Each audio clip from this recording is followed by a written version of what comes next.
Hello, नमस्कार। मैं doctor Prakash Chand शाही और आज एक बार फिर से मैं अपने इस चैनल में आप सभी का स्वागत करता हूँ। आज एक बेहद महत्वपूर्ण विषय पे और बहुत इंपॉर्टेंट इन्फॉर्मेशन आपको देने वाला हूँ, जिसमें हम घर बैठे कैसे अपने हृदय का स्वास्थ्य जान सकते हैं, इसके बारे में आज हम चर्चा करेंगे। मैं आपको केवल 2 ऐसे टिप्स दूंगा जिससे आप बहुत जल्दी ही आप अपने हार्ट की हेल्थ को जान सकते हैं। तो सबसे पहले हम हार्ट की स्टेयरकेस टेस्ट को जानेंगे। स्टेयर टेस्ट ये होता है जिसमें आपको 4 फ्लाइट ऑफ स्टेयर्स चलना है। एक फ्लाइट ऑफ स्टेयर्स में 15 स्टेप्स होते हैं। इसका मतलब है कि आपको करीब 4 मंजिला इमारत को चुनना है और उस पे सीढ़ियों से अपने आप को 4 मंजिले तक ले जाना है और अपने टाइम को देखना है। इसमें आपको दौड़ना नहीं है, नॉर्मल पेस में आपको 4 मंजिले इमारत पे जाना है। और अगर ये 4 मंजिले इमारत पे यानी कि 60 स्टेयर्स आप चले जाते हैं 40 to 45 सेकेंड्स में, तो इसका मतलब है कि आपका हृदय जो है वो बहुत बहुत अच्छा है। लेकिन अगर यही समय अगर 1.5 मिनट से 2 मिनट का हो जाता है, तो इसका मतलब है कि आपको अपने हृदय की अच्छे से फिर जांच करानी चाहिए। ये आपके भविष्य के लिए हृदय की बीमारियों के बारे में बता सकता है। अगर इस दौरान आपको कोई भी जॉ से लेके अम्बलाइकस तक कोई भी छाती में दर्द या भारीपन महसूस होता है, तो ये दिल की किसी नसों की ब्लॉकेज का इंडिकेशन हो सकता है। ऐसे में अगर आपको बहुत ज़्यादा थकान होती है, बहुत स्वेटिंग होती है और ऐसी सांस होती है जिसमें आपको देर तक बैठना पड़ता है, जिसमें रिकवरी टाइम बहुत ज़्यादा हो जाता है, तो इसका मतलब है ये हार्ट की मांसपेशियों की कमजोरी या किसी दिल के वाल्व की रुकावट भी हो सकती है। तो सिंपल स्टेयर टेस्ट से सीढ़ियों पे चढ़ने के बाद से ही आप अपने हृदय की बहुत ज़्यादा इंफॉर्मेशन गैदर कर सकते हैं। और कोई भी ऐसी दिक्कत लगती है तो अपने पास की हृदय की डॉक्टर से मिल करके अपनी सिंपल बेसिक टेस्ट से आप अपने हृदय की संपूर्ण जानकारी ले सकते हैं। ये टेस्ट मुश्किल से 15 से 20 मिनट में सारी इंफॉर्मेशन आपको दे सकते हैं, जिसमें इलेक्ट्रोकार्डियोग्राम है जो कि हार्डली 2 to 3 मिनट्स में हो जाता है, एकोकार्डियोग्राफ जो 3 से 5 मिनट में हो जाता है, और ट्रेडमिल टेस्ट जिसे हम स्ट्रेस टेस्ट कहते हैं, जिसके द्वारा हम हृदय की धमनियों की ब्लॉकेज के बारे में शुरुआती दिनों में ही उसे पता लगा सकते हैं, जिसे मात्र 5 से 10 मिनट में किया जा सकता है। तो टोटल 15 से 20 मिनट में आपकी सारी इंफॉर्मेशन आपके पास हो सकती है। दूसरा हम टेस्ट के बारे में बात करेंगे, पल्स टेस्ट।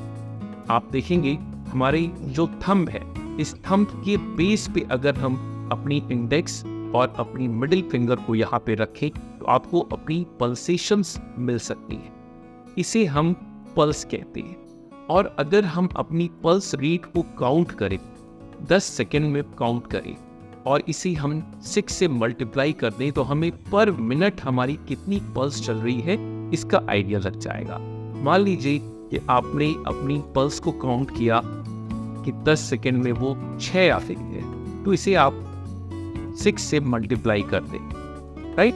तो ये हो गया 60 बीट्स पर मिनट। नॉर्मल धड़कन जो होती है किसी भी एवरेज हेल्दी इंडिविजुअल में वो 60 to 100 की पल्स रेट होती है, लेकिन हम आदर्श रूप से इसे 60 to 80 बीट्स को बहुत अच्छा मानते हैं। अगर 60 to 80 बीट्स है आपकी दिल की धड़कन, तो आपका हृदय पूरी तरह से स्वस्थ है। अगर ये धड़कन 80 से ज़्यादा है तो ये बहुत फ्यूचर के अलग अलग इवेंट्स का प्रेडिक्टर होता है। किसी की धड़कन 80 से ज़्यादा है तो भविष्य में उसे चल कर के ब्लड प्रेशर की परेशानी हो सकती है, वो किसी हार्ट की अंदरूनी कमजोरी को बता सकती है, या आगे आने वाली किसी भी हृदय से बड़ी परेशानी का इंडिकेटर होता है।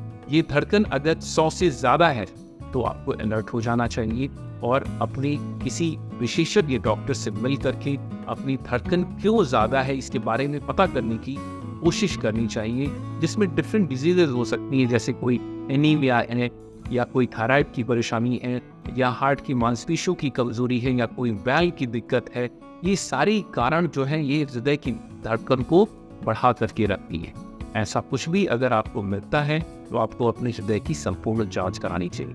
तो ये केवल 2 सिंपल टेस्ट, सीढ़ियों पे चढ़े, जा करके देखें कि 40 से 45 सेकंड में आप 60 सीढ़ियां चढ़ पा रहे हैं कि नहीं, और दूसरा अपने थंब के बेस पे अपने इंडेक्स और मिडिल फिंगर को रखें और 10 सेकंड के लिए अपनी पल्स को काउंट करें। और ये अगर काउंटिंग आपकी अगर पर मिनट आपकी बीट्स जो है अगर 100 से ज़्यादा आ रही हैं तो आपको तुरंत जा करके अपने हार्ट की जांच करानी चाहिए। 80 से ज़्यादा आ रही है तो आपको अपनी लाइफस्टाइल में चेंज ज़रूर से कर लेना चाहिए, जिसमें आपको रेगुलर ब्रिस्क वॉक करना चाहिए, किसी भी तरह की बहुत सेडेंटरी हैबिट्स को अवॉइड करना चाहिए, कोई भी एडिशन स्मोकिंग, अल्कोहल, टोबैको जैसी चीज़ बिल्कुल भी नहीं करनी चाहिए। अपने रूटीन ब्लड प्रेशर, कोलेस्ट्रॉल और शुगर की भी जांच करानी चाहिए। मतलब ओवरऑल आप अपने लाइफस्टाइल और एक्सरसाइज से आप अपनी इस धड़कन को सामान्य स्थिति में ला सकते हैं, जो आपके फ्यूचर हार्ट के लिए बहुत अच्छा रहे। थोड़ा सा ध्यान दें, अलर्ट रहें। बहुत बहुत धन्यवाद।